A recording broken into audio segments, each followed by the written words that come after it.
오늘의 사연 시작하겠습니다. 안녕하십니까. 저는 이제 37살이 되는 남자입니다. 아내의 새어머니. 그러니까 저에겐 장모님이지요. 제가 잘못된 선택을 한 것을 알고 있습니다. 저만 믿고 사는 아내한테는 정말 몹쓸 짓을 한 것 같은 기분이 드네요. 제가 어렸을 적 온 가족이 캐나다로 이민을 가게 되었습니다. 집안 사정 때문에 가게 된 것이니 자랑할 만한 일은 아니겠네요. 아무튼 교민이 많이 없는 곳이다 보니 지역까지 상세히 이야기하면 제가 누구인지 알 만한 분들도 있을 것 같아서 혹시 몰라 지역은 비밀로 하겠습니다. 캐나다 북쪽 어디쯤이고 교민 수는 그렇게 많지 않으며 눈이 아주 많이 오는 곳입니다. 개인적인 사항이라 딱히 말씀드릴 필요까지 있는가 싶지만 이민 후 생활은 딱히 좋을 건 없었습니다. 아무래도 한국에서 고생을 한 게 있었기 때문일까? 어머니는 이민 생활 시작 후 다른 사람을 만나 눈이 맞아서 야반도주를 했습니다. 아직까지 연락 한 통 되지 않고요. 아버지 또한 이렇게 살아서 뭐 하겠냐며 이민 생활에 적응을 못하시고 저를 두고 혼자서 다시 한국으로 들어가 버렸고요. 제 나이 24살에 가족들에게 버림받고 혼자서 살아가게 되었습니다. 말씀드렸다시피 교민들이 많은 지역이었지만 그때는 한국 사람이 참 싫었습니다. 저를 이역말리 타국 땅에 오게 만든 사람들, 와서도 저를 버리거나 저를 배신한 사람들 뿐이었으니 그럴만도 했죠. 그래서 최대한 한 명의 한국 사람들이라도 피해가며 살기 위해서 자금이 생길 때마다 조금씩 교민들이 사는 지역에서 멀어지기 시작했습니다. 그러다 보니 어느 깊숙하고 한적한 시골 동네까지 다다르게 되었네요. 2년 전에 직장에서 한 여자를 알게 되었습니다. 그녀는 제가 저 스스로를 고립시키게 만든 제가 싫어해 마지 않았던 한국 사람이었습니다. 제가 싫다고 느꼈던 감정은 10년이 가까운 세월이 지나고 나니 변해 있었습니다. 아니, 외로움과 그리움을 많이 느꼈던 걸까요? 당시 저보다 7살이나 어린 그녀였지만 그렇게 정서도 공유하고 말도 자연스럽게 통하는 사람을 만나게 되니 서로가 자연스럽게 서로에게 끌리기 시작했습니다. 그렇게 그녀와 가까워지게 되었어요.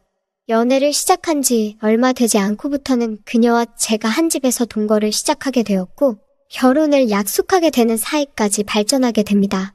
식을 올리지 않아서 그렇다 뿐이지 이미 그녀와 제가 한 집 살림을 하면서는 부부와 다름이 없었습니다. 언젠가부터 주변 사람들에게 그녀를 동거인이 아닌 저의 아내라고 소개를 하고 있었지요. 어느 날 퇴근을 하고 집에 들어오니 저보다 먼저 퇴근을 했던 아내가 누군가와 영상통화를 하고 있었습니다.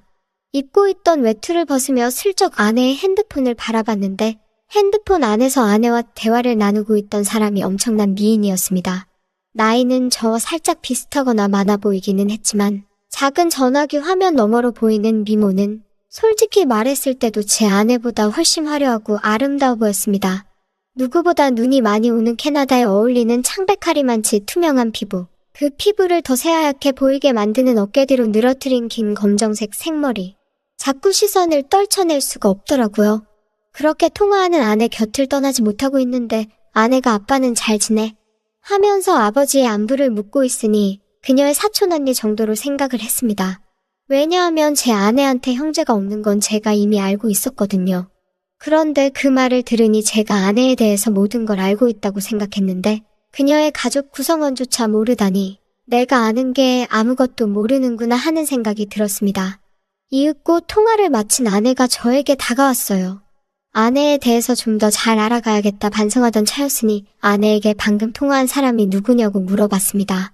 그때까지도 저는 전화기 속 그녀의 미모에 반해 있긴 했지만 흑심을 갖거나 할 생각은 없었고 순수하게 아내를 알아가기 위해서 물어본 것이었거든요.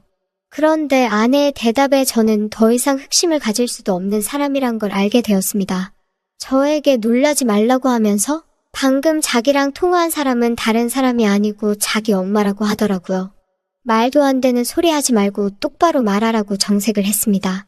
누가 봐도 젊은 사람이었고 아무리 많이 쳐도 내 또래밖에 안 되는 사람이 어떻게 당신 엄마냐고 한마디 했어요. 아무리 시집을 일찍 갔고 20살이 되자마자 아내를 가졌다고 해도 50이 가까운 나이일 텐데 아무리 봐도 나랑 비슷하거나 조금 더 어리거나 한 사람이 당신 엄마일 수가 없다고 했습니다. 그런데 아내는 제 반응에 재밌다는 듯이 웃더니 그 자초지종을 설명해줬습니다. 아내는 홀아버지 밑에서 자라왔다고 합니다. 친어머니는 자신이 어릴 때 돌아가셨다고 하고요. 아내가 대학교 입학을 준비하기 위해 봤던 과외가 있었는데 지금 엄마는 그때 자기를 가르쳐주던 과외 선생님이랍니다. 언젠가부터 두 사람이 부쩍 가까워지더니 자기가 대학교에 합격하고 나서는 아버지가 과외 선생님이었던 지금의 엄마와 재혼을 하기로 했다 통보했다더군요.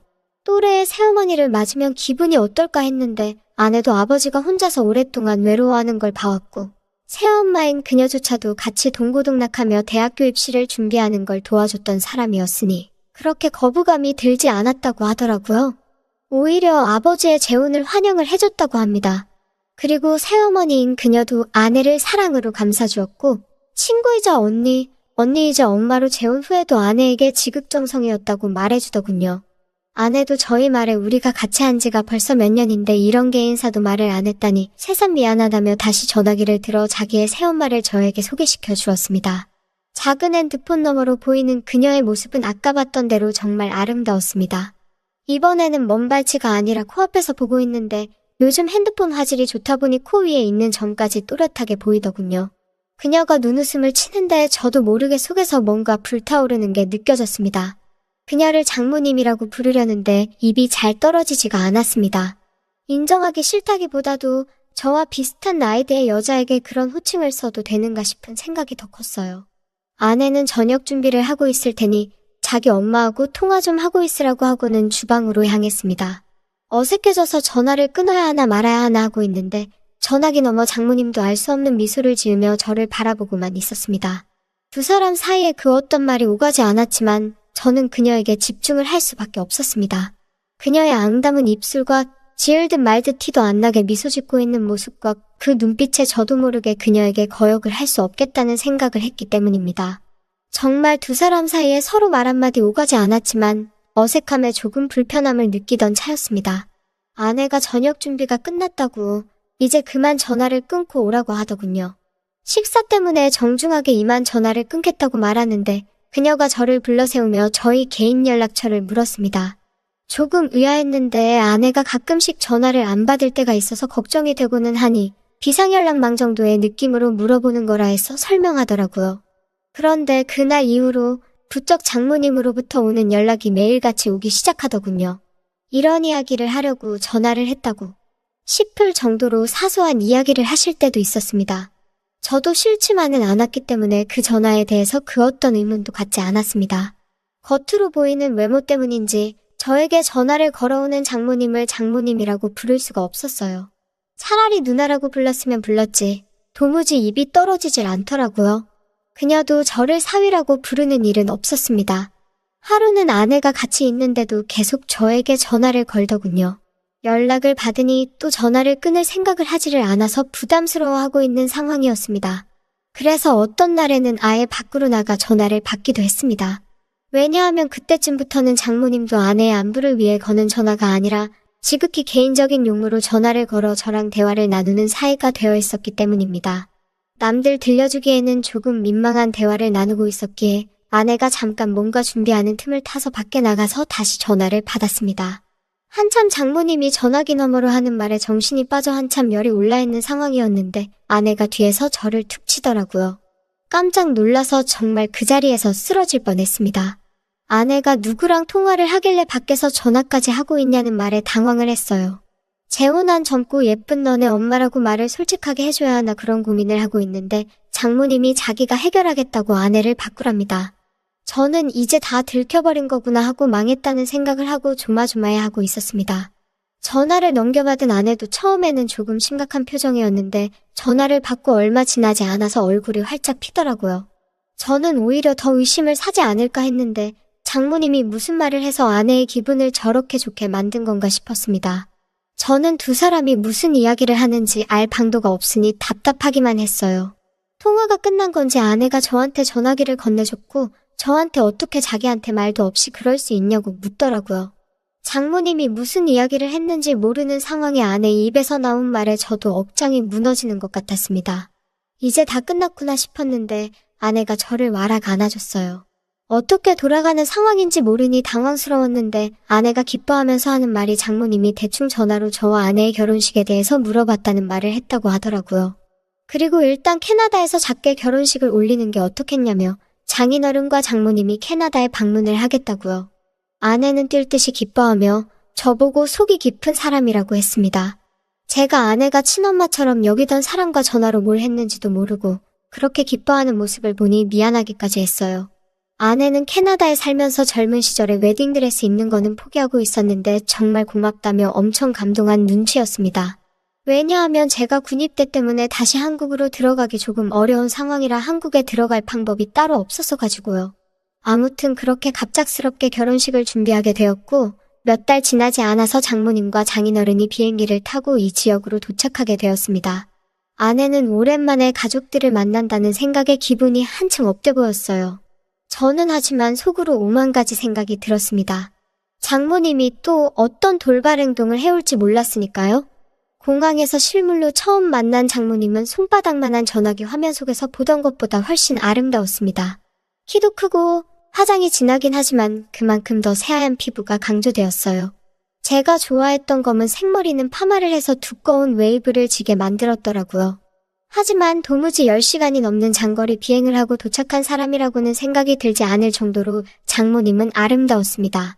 아내가 아무리 장모님을 언니이자 엄마로 생각한다고 한들 친아버지인 장인어른만큼은 아니었나 봐요. 공항에서부터 계속 아내는 아버지 옆에 달라붙어 떨어질 생각을 하지 않았습니다.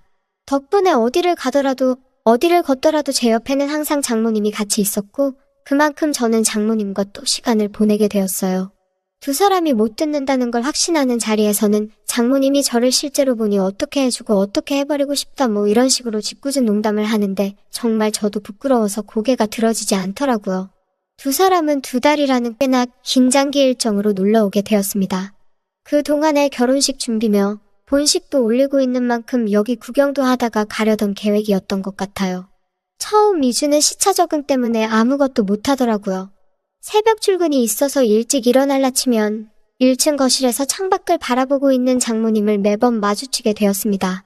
물론 집안에 모두가 있었기 때문에 저도 그만큼 조심조심 해야 했어요. 장모님도 그걸 아는지 살짝 다가와 제 손을 잡는 것 말고는 아무것도 하지 않았습니다.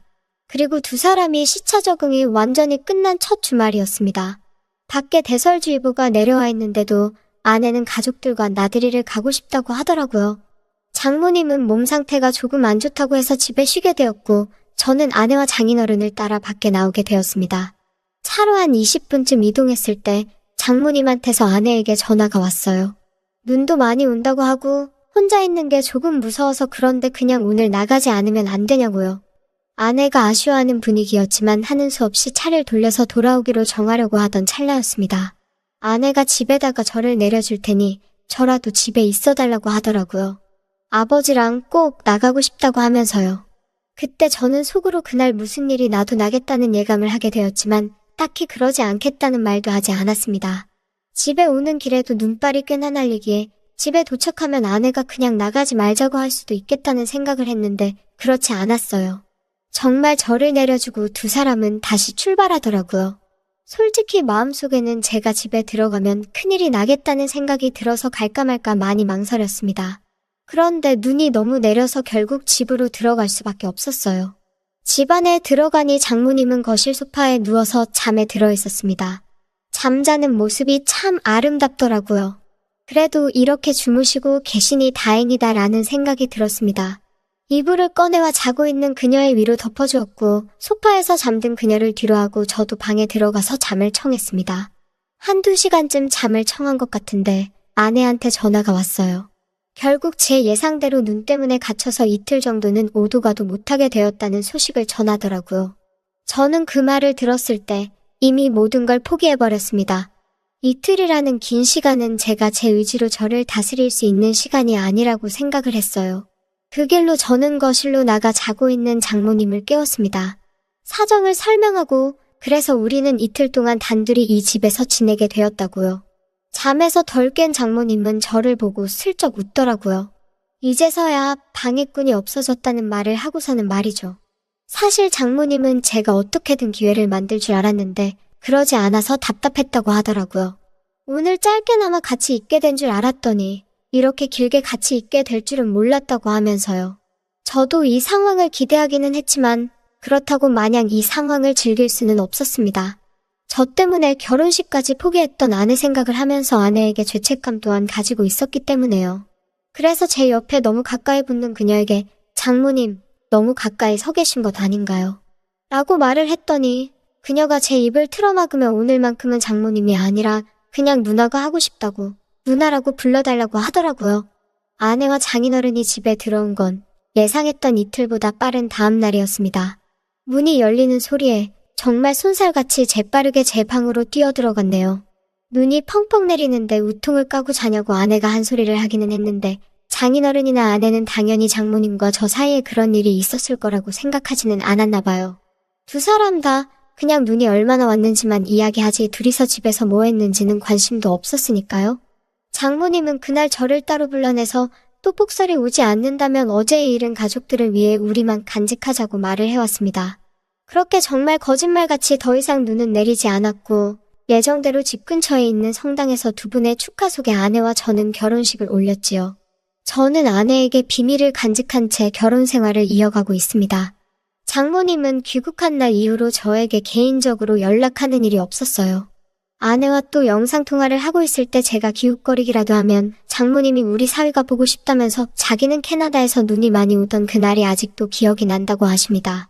저는 그때마다 등줄기에 식은땀이 흘러내리기는 하지만 아내는 정말 그때 눈 많이 왔다며 맞장구만 쳐주고 있고요.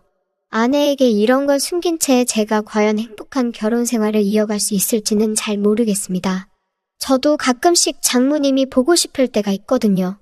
그래도 이겨내고 한번 살아보려고 합니다.